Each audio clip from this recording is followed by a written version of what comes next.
안녕하세요. 저는 칠순을 바라보고 있는 애청자 여성입니다.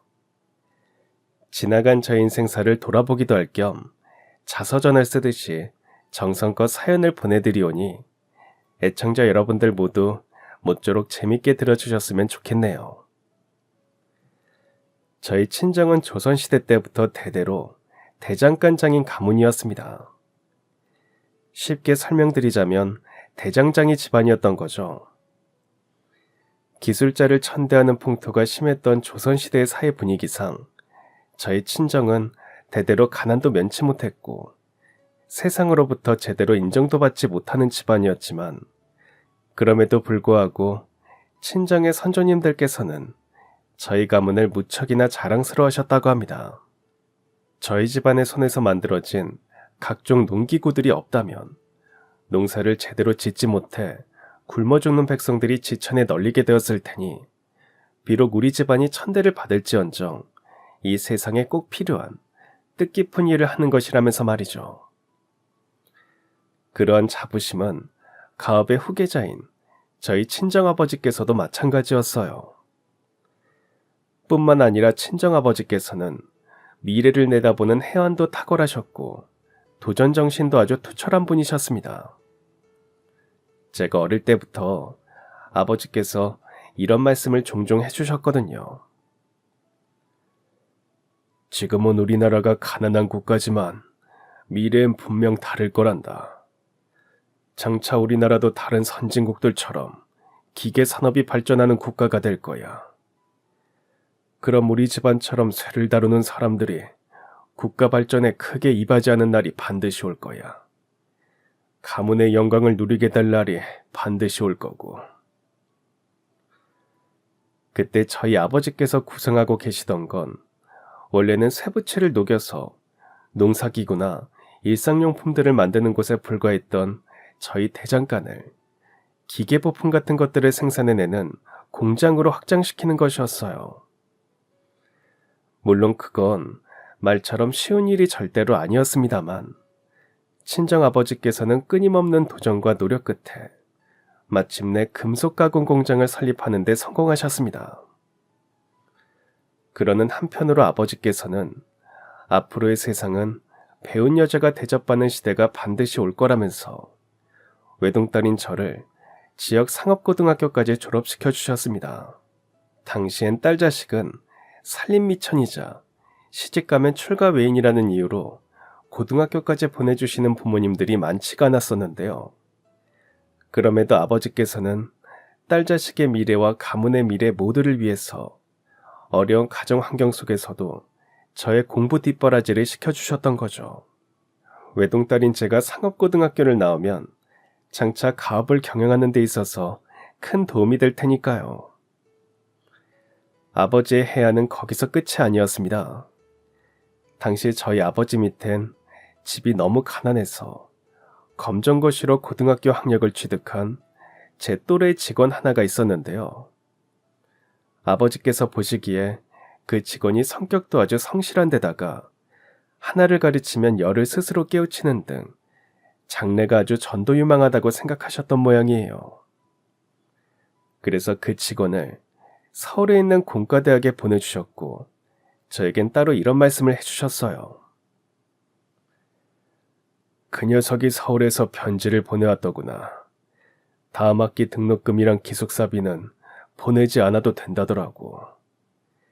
이번 시험에서 수석 자리를 차지해 장학금을 받게 되어서 다음 학기 등록금이랑 기숙사비가 모두 해결되었다고 하지 뭐니. 혹시 넌 그 녀석을 남자로서 어떻게 생각하니? 지금 설마 중매를 서주시려는 거예요? 말하자면 그런 셈이지. 서로가 좋다면야 그 녀석을 우리 가문의 사위로 들일 생각이란다. 너희 두 사람이 부부가 되어 한마음 한뜻으로 가업을 이어받는다면 장차 우리 가문을 아주 크게 성공시킬 수 있을 거야.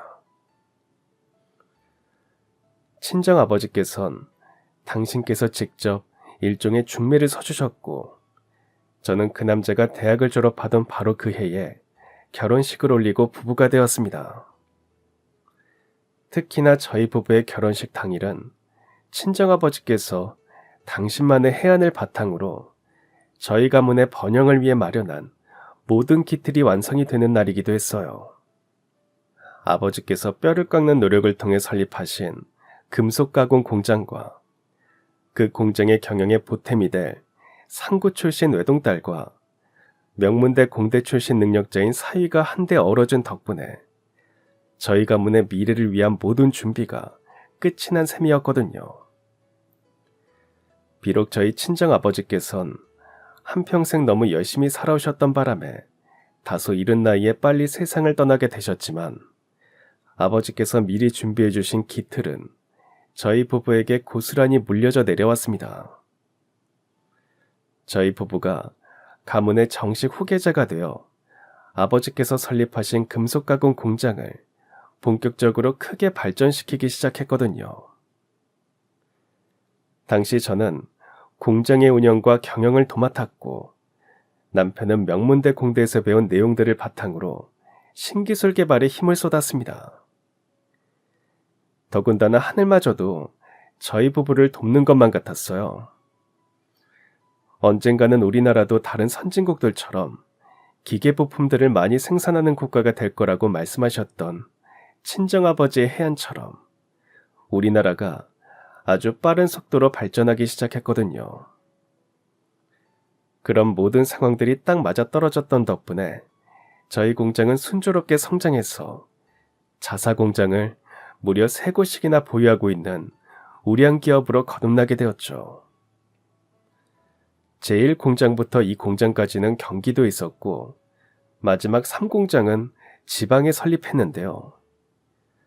그 중에서도 마지막에 설립된 3공장은 당대로서는 최신식 설비와 기술이 적용된 곳이었으니 저희 회사 입장에서 가장 중요한 공장이 바로 3공장이었어요. 그래서 저희 부부는 3공장의 공장장으로 누굴 내려보낼지 몇 날 며칠을 고심한 끝에 저희 남편의 대학 동기들 중 가장 뛰어났던 사람을 선택했습니다. 더욱이 그 사람의 고향 또한 3공장이 설립된 바로 그 지역이었으니 그야말로 더 바랄 것 없는 최고의 적임자였습니다. 아무튼 이후로도 3공장은 시대가 변할 때마다 가장 최신 기술과 설비가 늘 제일 먼저 적용되는 곳이 되었으며 저희 남편이 개발한 신기술 또한 언제나 가장 먼저 적용되는 곳이기도 했습니다. 다시 강조해서 말씀드리자면 저희 부부와 회사 입장에선 바로 그 3공장이 가장 중요한 곳이었기에 전폭적인 지원을 아끼지 않았던 거죠. 물론 제가 무턱대고 무리를 해가면서까지 공장을 3군데씩이나 설립하는 일을 추진한 건 절대로 아니었습니다. 저희 회사의 주요 거래처가 아주 든든한 곳이었기에 가능한 일이었죠. 당시 저희 회사의 생산품들이 납품되는 주요 거래처는 국내 굴지의 대기업들이었고 해외로 수출되는 물량 또한 꾸준하게 상승하고 있었던 만큼 공장을 3군데씩이나 설립할 만한 명분과 여력은 충분한 것을 넘어서 차고도 넘치는 것이었어요. 더군다나 저에게는 남편이라는 세상에서 가장 든든한 조력자가 있었습니다. 남편은 뛰어난 기술자일 뿐만 아니라 심성까지도 아주 좋은 사람이었어요. 온갖 고생을 다 겪어가며 어렵게 신기술을 개발할 때마다 이런 결정을 내려주었거든요. 그게 무슨 소리야, 여보. 이번에 특허받은 기술을 회사 명의로 양도하겠다고? 저번에도 회사 쪽으로 기술 특허를 넘겨줬었잖아. 돌아가신 장인어른께서 내 가치를 알아보시고선 대학도 보내주시고 학비랑 생활비까지 모두 지원해 주셨잖아. 그러니 내가 개발한 기술들은 당연히 우리 회사 쪽으로 양도를 해야 마땅한 일 아니겠소? 더군다나 우리 회사는 국가 경제 발전에 이바지하고 싶다는 큰 뜻으로 장인어른께서 한평생 일궈오셨던 곳인 만큼 나도 사유로서 장인어른의 뜻을 이어가고 싶어. 그래서 내가 개발한 기술을 우리 회사에 양도하기로 결정한 거고 회사가 번창하는 길이 장인어른의 뜻을 이어받는 길이니까. 이처럼 경영자인 저와 핵심 기술자인 남편이 한마음 한뜻으로 의기투합했던 만큼 저희 회사는 내부적으로나 외부적으로나 아주 안정적으로 운영이 되었어요. 게다가 저희 부부는 부모로서도 아주 최선을 다하는 사람들이었어요. 슬아의 세 아들들을 모난구석 없이 아주 잘 키웠거든요. 특히나 저희 막내 아들을 향한 지인들의 기대가 아주 컸습니다. 엄마와 아버지를 반씩 쏙 빼닮아서 그런지 어릴 적부터 학교에서 시험만 봤다 하면 전교 1등 성적표를 받아오는 모범생이었거든요. 심지어 막내 아들의 꿈은 아버지와 어머니의 회사, 그러니까 저희 친정의 가업을 물려받는 것이었죠. 저희 부부로선 더할 나위 없이 기쁜 일이었고요. 이처럼 당시 저희 부부는 회사에서나 집에서나 별다른 우여곡절 없이 순탄하고 행복한 날들을 보내고 있었는데요. 그러던 어느 날, 저희 남편이 아주 다급한 소식을 하나 전해왔습니다. 방금 연락이 왔는데 내 친구 훈섭이랑 재수씨가 나란히 응급실에 실려갔고 둘 다 생명이 위독한 상황이래. 삼공장에 계신 공장님 부부가 위독하다고? 어쩌다가 그렇게 된 거래? 설마 공장에서 무슨 사고라도 있었던 거야? 공장에서 일어난 사고는 아니고 둘이 같이 출근하던 도중에 덤프트럭이랑 교통사고가 났나 봐. 당시 삼공장은 저희 회사에서 여러모로 가장 중요한 생산기지였고 공장장님은 그 중요한 역할을 훌륭하게 도맡아 주시던 분이었기에 갑작스런 교통사고 소식을 전달받은 저희 부부는 만사 제쳐두고 곧장 응급실로 달려갔습니다. 하지만 저희 부부가 집안까지 먼 길을 달려가는 동안 공장장님 부부가 모두 숨을 거두게 되고야 말았죠.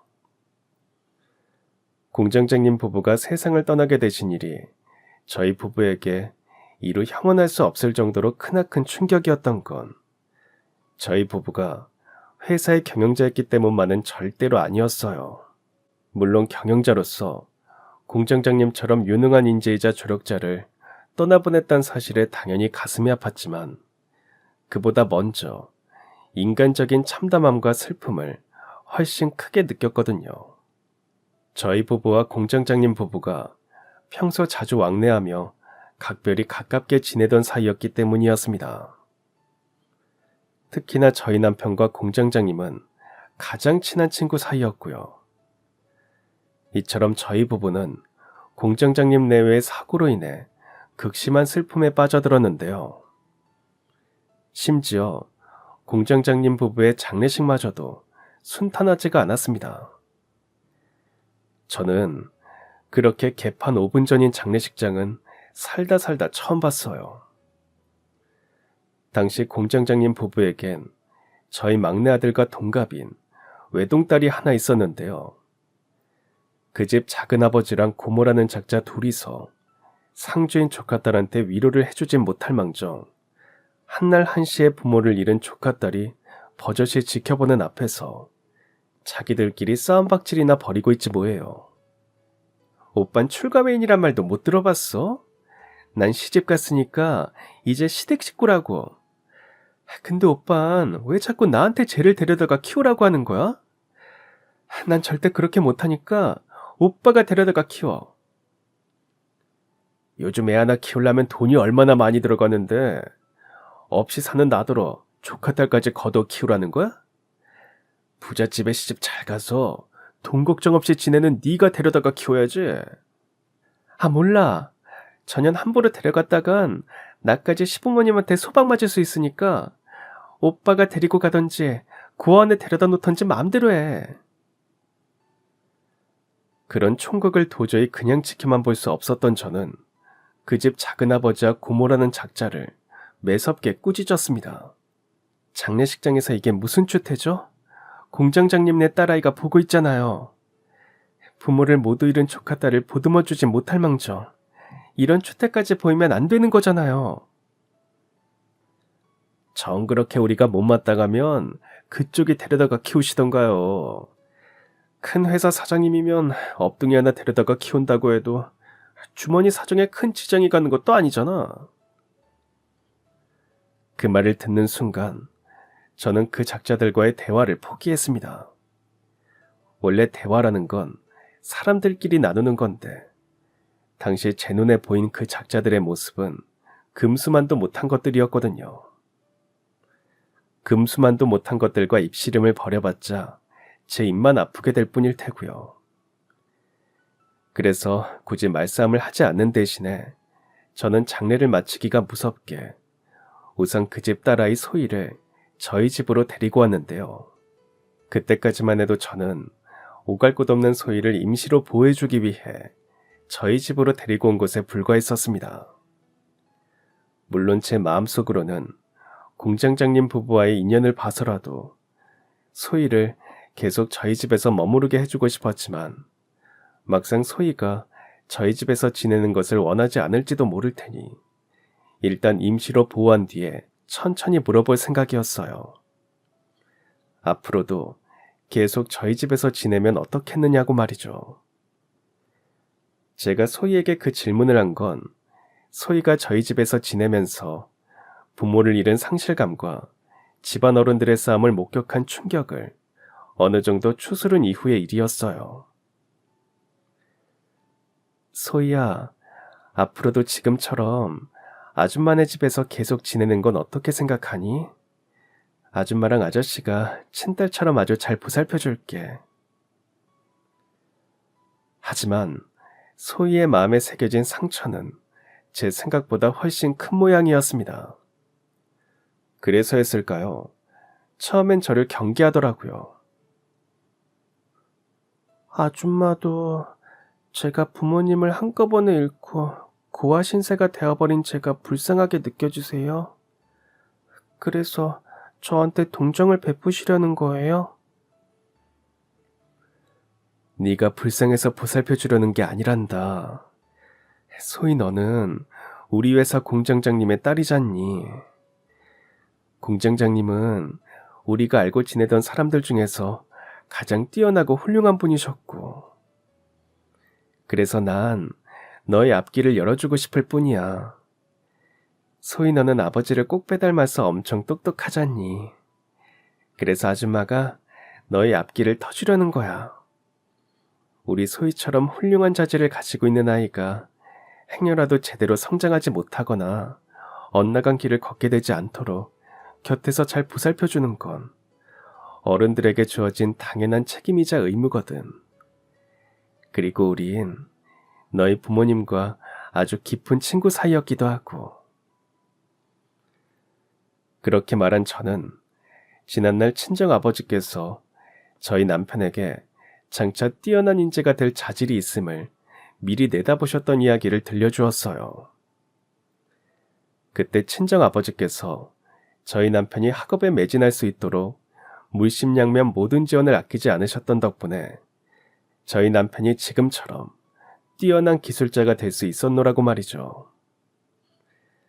소희는 그런 제 이야기를 끝까지 듣고 나서야 마침내 이렇게 대답해 주었습니다.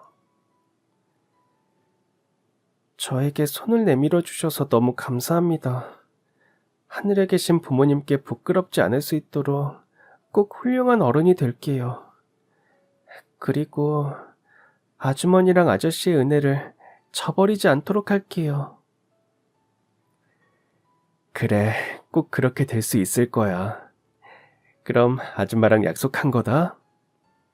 그날 소희는 마침내 저희의 새 가족이 되어주었고 며칠 뒤 저는 소희네 친가 쪽으로 양육권을 받아오기 위해 변호사를 보냈습니다. 소희네 돌아가신 어머니께선 원래 고아 출신이라서 친가 쪽 사람들한테만 양육권을 받아오면 되었거든요. 참 다행히도 변호사님께선 별다른 소란 없이 소희의 양육권을 받아오셨어요. 이로써 저는 소희를 정식으로 보살펴줄 수 있게 되었죠. 이후 한동안은 다시금 별탈 없이 아주 행복한 날들을 보냈습니다. 저의 세 아들들과 소희는 마치 친남매처럼 아주 우애좋게 잘 지냈고, 저 또한 소희를 포함한 모든 자식들을 누구 하나 차별하지 않았어요. 친아들 셋과 소희 모두에게 똑같은 사랑을 베풀어 주었죠. 다만 서로 동갑인 저희 막내 아들과 소희는 옥신각신 다툼을 벌이는 일이 종종 있었는데요. 그마저도 부모인 저희 부부 입장에선 미소를 참지 못해 입꼬리가 귀에 걸릴 정도로 너무나도 흐뭇한 다툼이었죠. 매번 이런 식이었거든요. 야, 오소희, 너 나한테 전교 1등 뺏겼다고 억울해서 우는 거야?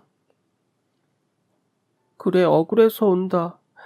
난 이번에 전교 2등 처음 해본 거라고. 나도 마찬가지였어.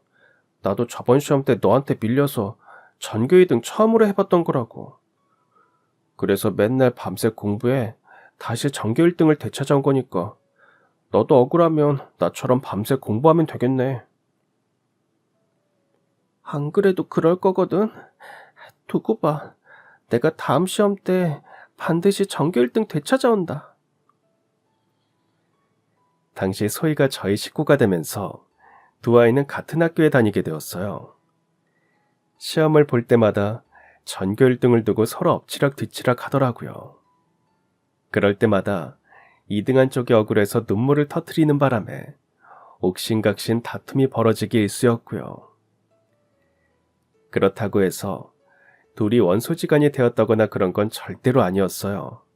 며칠 뒤면 언제 싸웠냐는 듯이 공부방에서 나란히 앉아서 둘이 같이 열심히 공부를 했고, 잘 풀리지 않는 문제를 서로 물어보고 대답해가면서 각자가 부족한 부분을 서로 채워주었죠. 이를테면 아주 우애 좋은 선의의 경쟁 관계였다고나 할까요.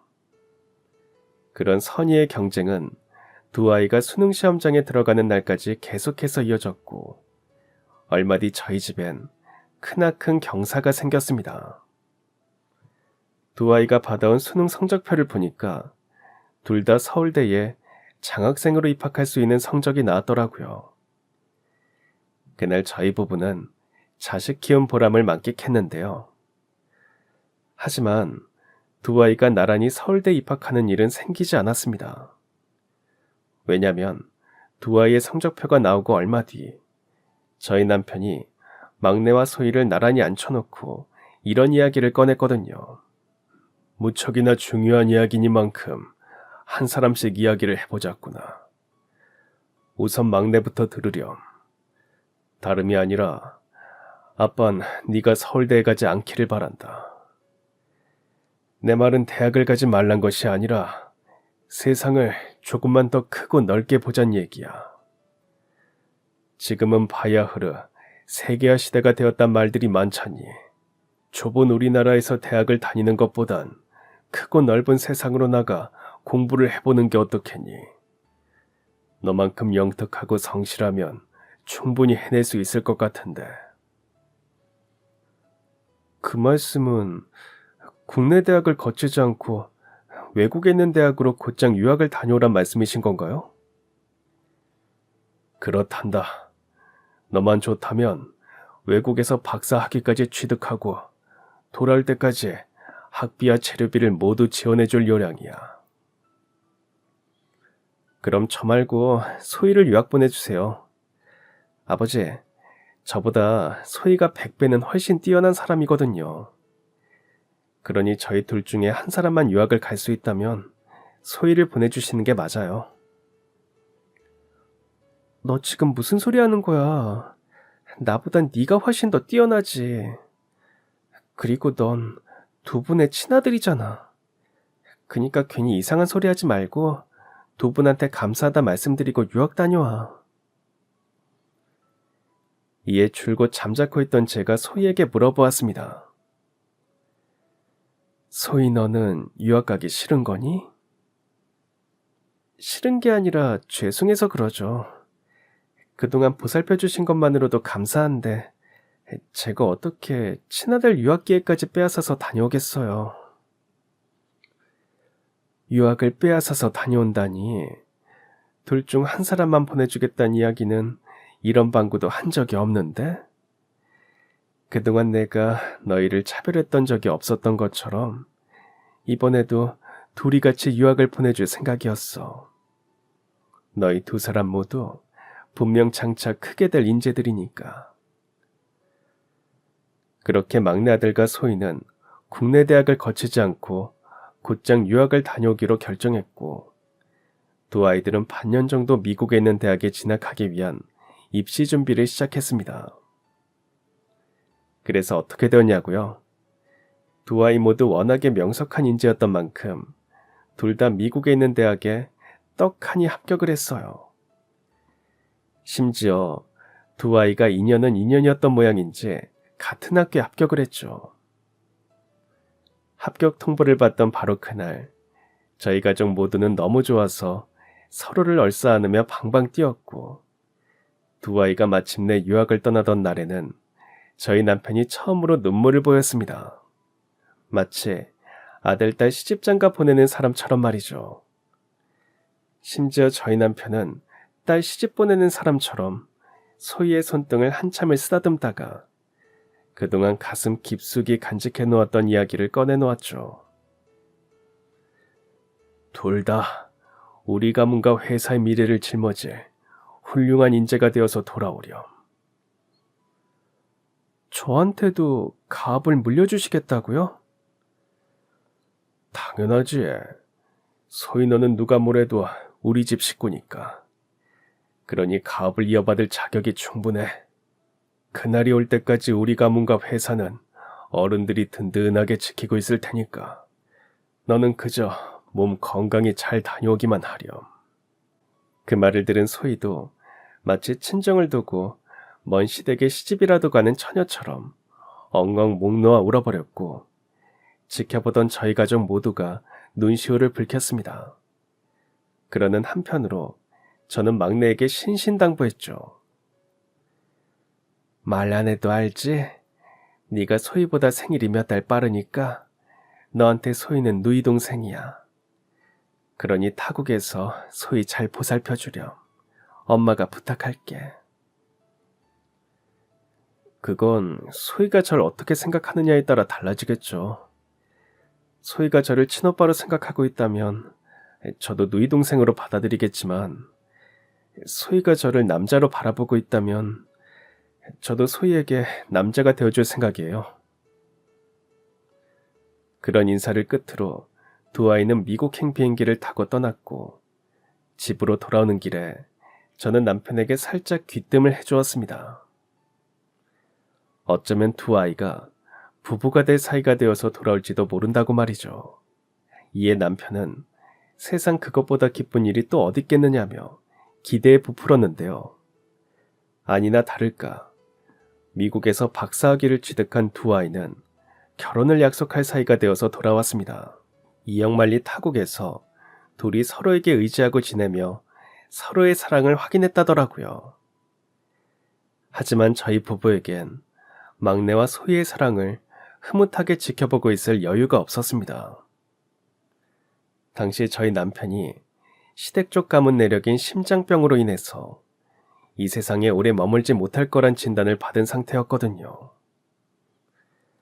저 또한 다급한 상황이긴 마찬가지였습니다. 앞으로 남아있는 시간 동안 남편 곁에서 시간을 함께 보내주려면 경영일선에서 물러나야만 했으니까요. 그러려면 하루라도 빨리 막내와 소희를 회사의 공식 후계자로 확정을 지어야만 했는데, 그러자니 너무나도 많은 공식적 절차와 법적 절차가 필요한 상황이었죠. 그런 일들이 너무나도 급작스럽고 복잡하게 진행이 되었기에 당시에 저로선 두 아이의 결혼식을 준비할 여력마저 없었습니다. 그래서 제가 선택한 방법이 남편이 살아있는 동안에 서둘러서 두 아이의 약혼식이라도 보여주는 것이었죠. 그나마도 여러 손님들을 초대해서 약혼식을 치를 만한 시간적 여유가 없어서 저희 부부는 부득이 가까운 친지분들만 모셔서 두 아이의 약혼식을 올려주었습니다. 다만 예비 며느리인 소인의 친정 쪽 사람들은 단 한 사람도 부르지 않았어요.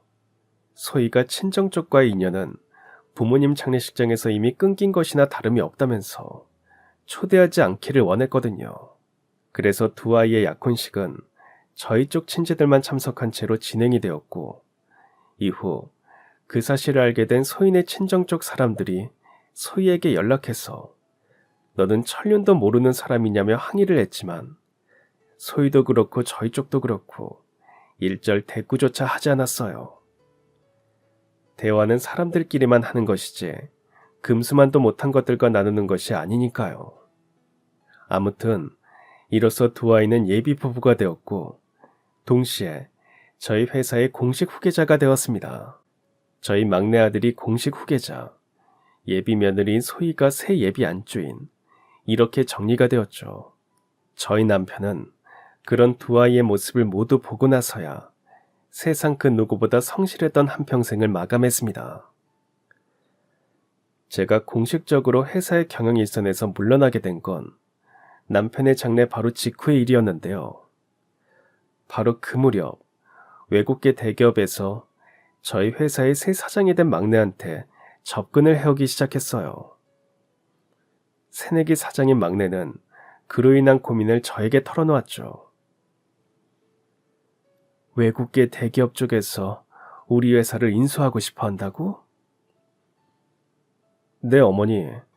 그쪽 회사가 자본력은 많지만 기술은 한참 부족한 곳인데 얼마 전에 우리나라에 진출을 하게 되면서 기술력 부족 문제 때문에 골머리를 앓고 있더라고요.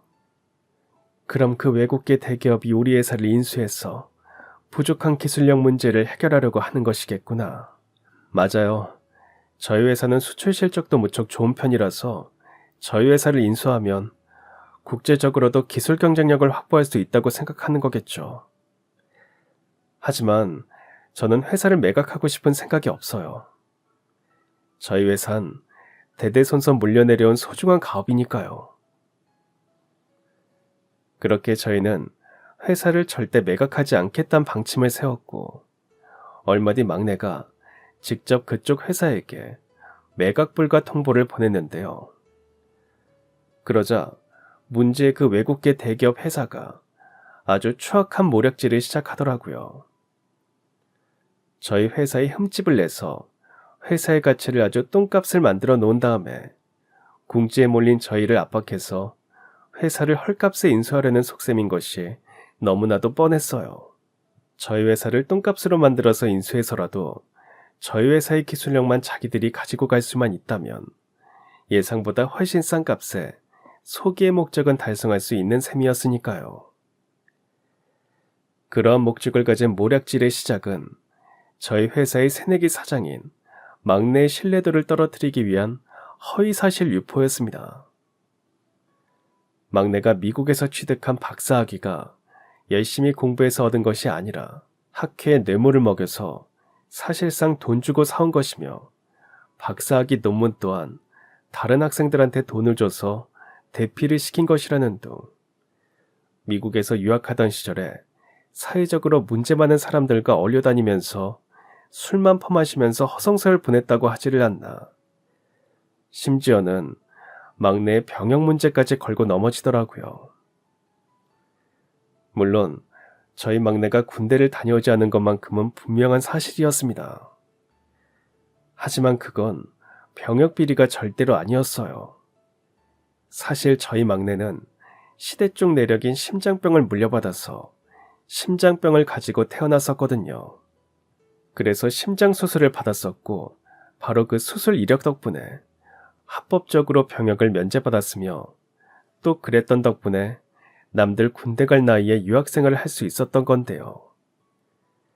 그걸 가지고서는 제가 병무청에 뇌물을 먹여서 불법적으로 막내의 병역을 면제시켰단 헛소문을 퍼뜨린 것이었어요. 문제는 막내가 워낙 급박하게 사장 자리에 취임하게 된 바람에 거래처 측에선 저희 아들에 대해서 잘 모른다는 점이었습니다. 그런 와중에 거래처 측에서 아름아름 알아보니까 저희 아들이 병역을 면제받았던 것만큼은 분명한 사실이었으니 거래처들 입장에선 당연히 동요할 수밖에 없는 노릇이었죠.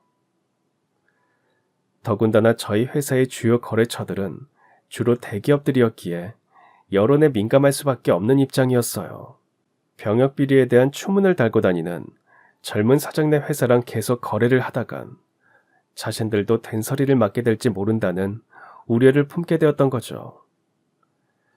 우리 대한민국에 있어서 자녀의 병역 문제는 나란 일 하시는 높으신 분들도 하루아침에 물러나게 만드는 일이 종종 있을 정도로 아주 중요한 문제인 만큼 저희 회사를 둘러싼 상황은 순식간에 아주 심각해졌습니다. 심지어 하다하다 이런 이야기까지 생겨나더라고요. 병역 비리를 사주하는 부모가 자식이라고 제대로 키웠을 것이며 병역 비리인 당사자인 그 집 아들이 장차 불법적인 방식의 경영을 하다가 회사를 말아먹지 않으리라는 보장이 있을 것이냐 하는 이야기였죠. 물론 저희 측에서 제 아무리 무수한 증거들을 동원해가며 해명을 해봤자 막내의 병역 비리 의혹은 좀처럼 잦아들지 않았습니다. 그런 상황만으로도 저희 회사는 이미 충분히 궁지에 몰려버렸는데 몹쓸 외국 회사 측의 수작질은 거기서 그치지 않았어요. 저희 회사에서 가장 중요한 곳인 제3공장 쪽 사람들을 선동해서 일종의 반란 모의를 진행하고 있다는 정황이 저희 쪽 정보망에 포착이 되었거든요. 그쪽에서 우리한테 제일 중요한 3공장 쪽에까지 모략질을 시작한 것 같다고? 네, 3공장을 저희 회사로부터 독립시킨 다음에 자기들 회사 쪽으로 들어오도록 부추기고 있는 모양이에요. 그동안 퍼뜨렸던 헛소문들은 바로 그걸 위해 진행했던 모략질인 모양입니다. 새내기 사장인 저에게 심각한 문제가 있다는 사실을 앞세워서 3공장 쪽 주주들을 불안하게 만든 다음에 그 틈을 타 반란 모의에 동참하도록 만들 생각인 거죠. 이후로도 3공장과 관련된 불안한 소식들이 계속 이어졌습니다. 외국계 대기업의 수작질에 동조하는 불손한 세력들이 3공장 쪽 주주들을 만나고 다닌다면서 공장을 외국계 대기업에 넘기기 위한 반란 모의에 동참하라고 부추기고 있다는 것이었죠. 문제는 그 불순한 세력들이 다름 아닌 저희 예비 며느리인 소인의 친정 식구들이라는 것이었습니다. 지난날 부모 잃은 소희 앞에서 서로 데려가 키우기 싫다며 싸움을 벌였던 바로 그 작은아버지랑 고모라는 작자였죠. 사실 거기까진 어느 정도 예상되었던 일이었어요. 애당초 3공장은 소희의 아버지, 그러니까 지난날 교통사고로 세상을 떠났던 바로 그 공장장님네 고향의 자리에 있는 공장이었는데요. 부모 잃은 소희를 거두기를 거부했던 문제의 그 고모 쪽 시댁이 3공장 지역에 아주 큰 영향력을 행사하는 터줏대감 가문이었거든요. 하물며 작은아버지란 사람 또한 그 지역 토박이라서 3공장의 주주들이랑은 웬만해선 중고등학교 동창 사이거나 하다못해 어릴 적 동네 친구 사이였거든요. 이미 예상하고 있는 상황이었던 만큼 저희 회사 쪽에서도 최선의 방어 대책을 세워놓은 참이었고요. 하지만 제가 전혀 예상하지 못한 상황이 하나 있었으니 그 소식은 바로 이것이었습니다. 있잖니 아들, 엄마한테 솔직하게 말해주렴. 우리 소희가, 우리 예비 며느리가 결국엔 자기 친정 쪽 사람들이랑 한통속이 되어서 반란 모의를 주도하고 다닌다는 소문이 사실이니? 우리 가문이랑 회사한테 제일 중요한 3공장을 정말로 외국 회사에 넘겨버리려고 하고 있는 거야? 그 사람이 자기 친정 식구들이랑 행동을 함께하고 있는 건 맞습니다. 뭐가 어쩌고 어째? 그럼 그동안 넌 대체 뭘 한 거니? 당장 파혼했었어야지. 안 그래도 벌써 헤어졌으니까 너무 염려 마세요. 어머니 쓰러지실까 봐서 미리 말씀 못 드렸을 뿐이고요. 네, 맞습니다. 어쩐지 한동안 소희의 모습이 보이지를 않더니만 자기 친정 식구들과 함께 반란 모의를 주도하고 다니느라 그랬던 것이었던 모양이었죠. 이래서 머리 검은 짐승은 거두는 게 아니란 말이 있는 모양이었고요. 물론 당시 저는 생각 같아선 당장에 쫓아가서 소희의 머리채라도 죄다 뽑아놓고 싶었지만 그런 경거망동은 할 수가 없었습니다. 회사 오너 일가에서 그런 행동을 벌이게 된다면 저희 회사는 더 큰 위기에 빠져들게 될 건 뻔했으니까요.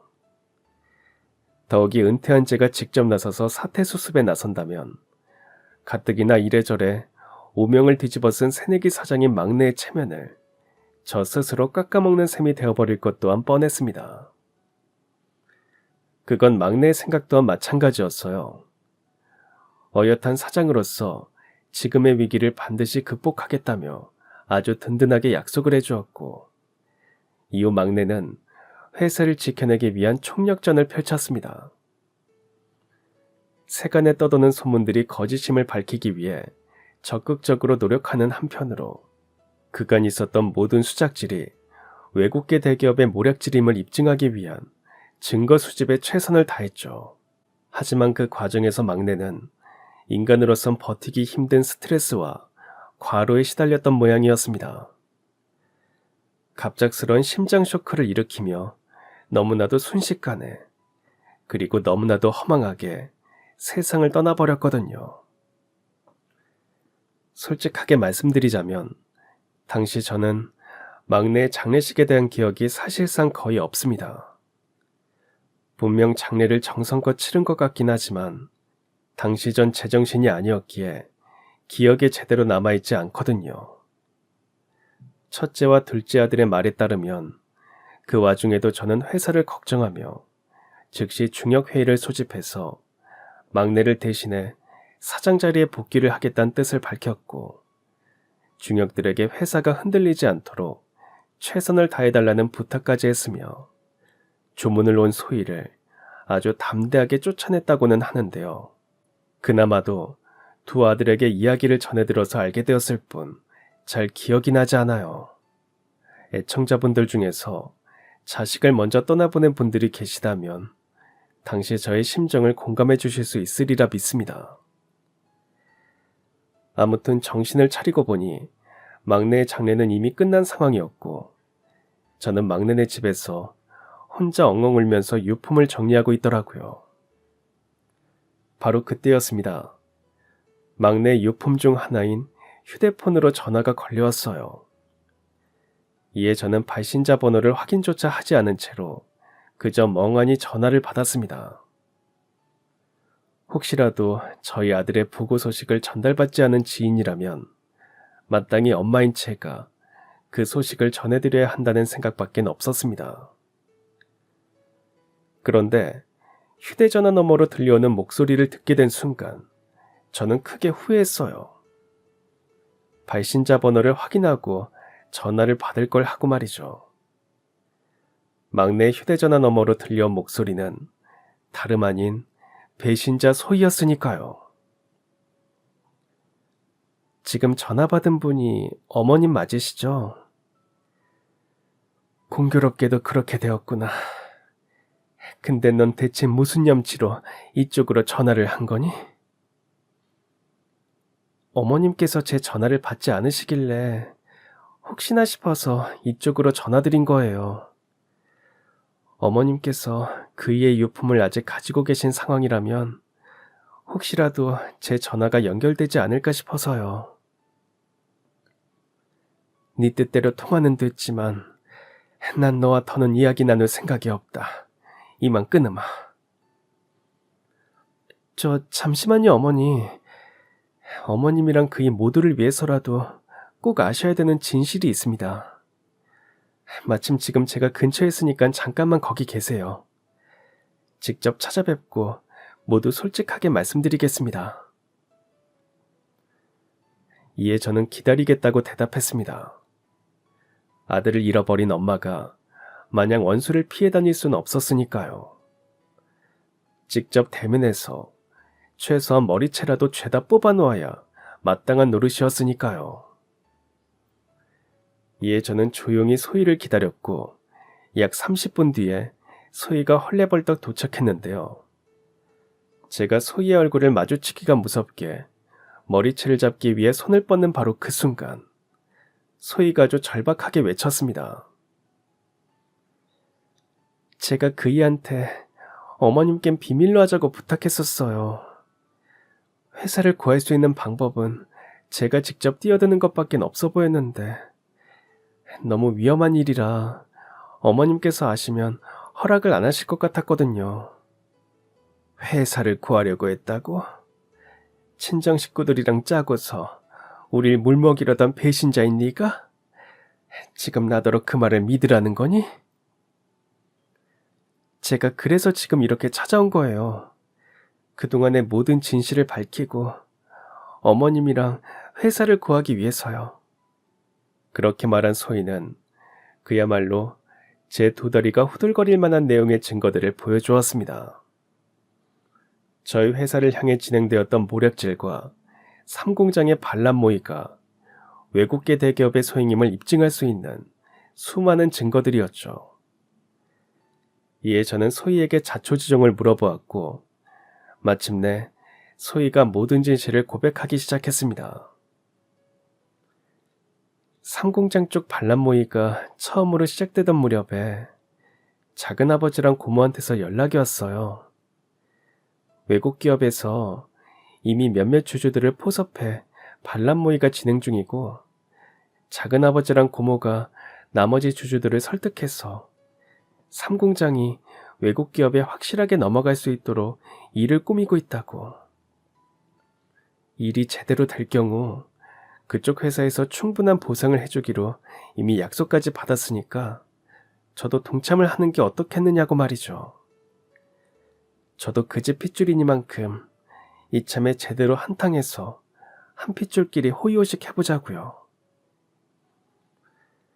그 사람들은 대체 너한테 왜 한 핏줄 운운하면서 그런 사탕발림을 했던 거라니?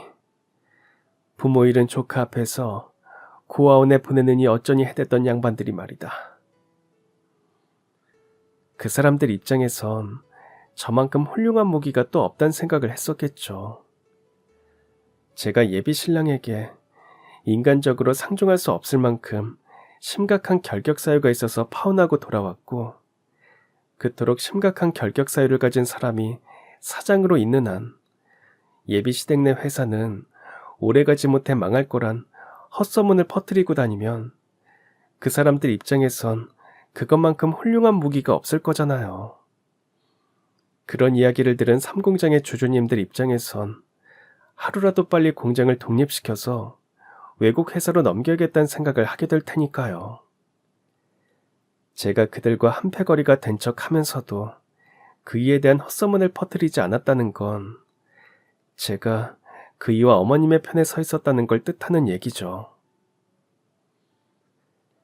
그동안 나한테 비밀로 하고선 그 집 식구들이랑 일부러 함께하는 척을 해왔다는 거야?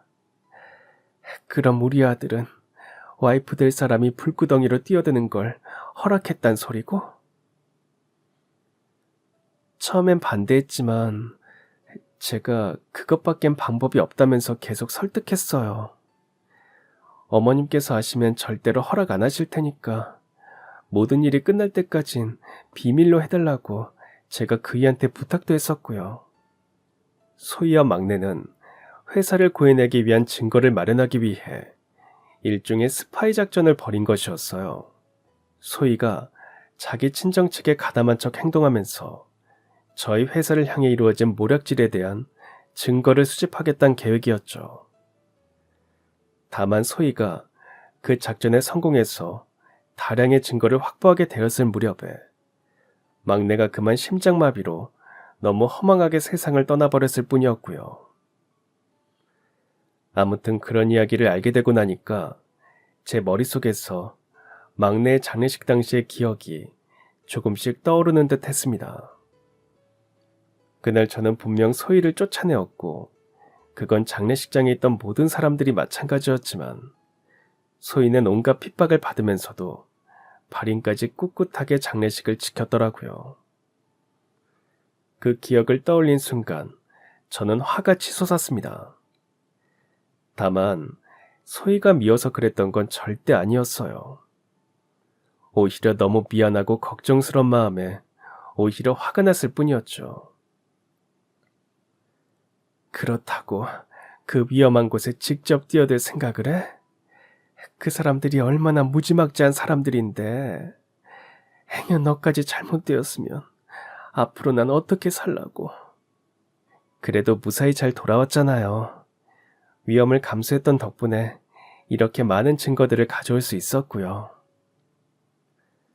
아휴, 난 그런 줄도 모르고 장례식 때 너한테 얼마나 모질게 굴었니. 그 죄를 하늘에 계신 너희 아버님께 어떻게 갚아야 하는지 모르겠구나. 아버지께선 저를 칭찬하셨을 거예요. 은혜를 잊지 않고 시댁을 잘 지켜냈다고 말이죠. 그리고 제가 위험을 감수하면서까지 시댁을 지키려고 했던 이유가 하나 더 있어요. 머지않아 태어날 어머님의 손주에게 이 훌륭한 가문을 지금 있는 그대로 물려주고 싶었거든요. 그러니 어머님, 제가 앞으로도 이 집안의 가족으로 지낼 수 있도록 허락해 주세요. 그렇게 말한 소희는 제 손에 초음파 사진을 하나 쥐어주었습니다. 전쟁통에도 아이는 태어난다더니만 저희 막내와 소희는 온갖 고난과 역경이 펼쳐지는 와중에도 마침내 사랑의 결실을 맺었던 거죠. 두 사람은 그만큼이나 꿋꿋하고 참으로 담대한 아이들이었던 거고요. 더욱이 소희가 위험을 자처하면서까지 저희 가문을 위기에서 구해내고 싶었던 이유는 결국엔 저희 가문을 향한 존경이었고 저와 남편의 은혜에 대한 보답이었으며 저희 막내에 대한 사랑이자 뱃속에 있는 아이를 위한 모성이었으니 저로선 그저 눈물만 자꾸만 쏟아질 뿐이었습니다. 소희에게 너무나도 미안하고 고마우면서도 한편으론 대견하기까지 하더라고요. 그래서 저는 소희를 꼭 끌어안아 등을 토닥여주면서 이렇게 말했습니다. 나는 말이다. 널 우리 집에 데리고 오던 그날부터 지금까지 우리가 한 가족이 아니란 생각을 해본 적이 없어.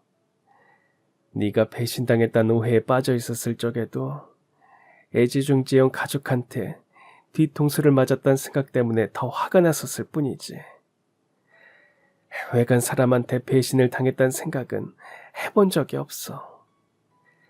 그러니 소희야, 지금까지 그래왔던 것처럼 앞으로도 우린 계속 가족일 거란다. 앞으로 지금보다 더한 고난과 역경이 펼쳐진다고 하더라도 변치 않고 영원히. 그날 그렇게 저와 소희는 서로의 몸과 마음으로 꼭 끌어안아 주었고 소희가 위험을 무릅써가면서 가져다 준 증거들 덕분에 저희 회사와 가문이 모두 기사회생할 수 있었습니다. 소희가 준비한 증거들이 워낙에 확실하고 양도 많았던 덕분에 저희 회사를 공격했던 문제의 외국계 대기업은 그야말로 풍비박산이 나버렸어요. 그 회사 측에서 저지른 모든 불공정 행위들과 범법 행위들이 인정되어서 그들 중 우리나라 국적을 가진 관계자들이 줄줄이 쇠고랑을 차고 교도소로 직행을 했거든요. 또한 회사 차원에서도 저희 회사 쪽에 거액의 손해배상금을 지급하게 되었을 뿐더러 우리나라 시장에서 완전히 철수하게 되었죠. 말이 좋아서 철수지 실상은 국내에 마련해두었던 모든 사업 기반들을 잃어버린 나머지 사실상 쫓겨나듯이 퇴출당한 것이었고요. 한편 저희 회사는 소희가 이어받아 지금껏 아주 잘 운영해주고 있습니다. 비록 막내가 소희와 정식으로 결혼식을 올리기 전에 세상을 떠나는 바람에 법적으로 따지면 저희 가문과 소희는 아무런 관련이 없는 사람이지만 저희 가문 사람들 중에서 그걸 문제시 삼는 사람은 아무도 없습니다. 소희는 누가 뭐래도 저희 가족이며 동시에 저희 가문을 지켜준 은인이니까요. 더군다나 저희 가문의 미래 또한 아주 든든하게 잘 자라고 있습니다. 소희와 막내 사이에서 태어난 손자가 두 부모를 쏙 빼닮아서 유독 똑똑하고 마음씨도 좋은 어린이로 자라나고 있거든요. 심지어 손자의 꿈 또한 장차 저희 가문의 가업인 회사를 이어받는 것이니만큼 저는 이제 아무런 여한도 걱정도 없답니다. 이 사연을 하늘에 있는 조상님들과 남편, 그리고 막내 아들에게 보내며 이 자리를 빌려 애청자 여러분들께도 감사하단 말씀을 전하고자 합니다. 우리나라가 지금처럼 발전할 수 있었던 건 애청자 여러분들께서 가난하고 배고프고 힘든 시절을 꿋꿋하고 성실하게 이겨내 주셨던 덕분이니까요. 그런 여러분들이야말로 우리나라의 진정한 영웅이십니다. 감사합니다. 그럼 지금까지 사연 들어주셔서 감사합니다. 사연이 재밌으셨다면 구독과 좋아요 부탁드려요. 감사합니다. 안녕히 계세요.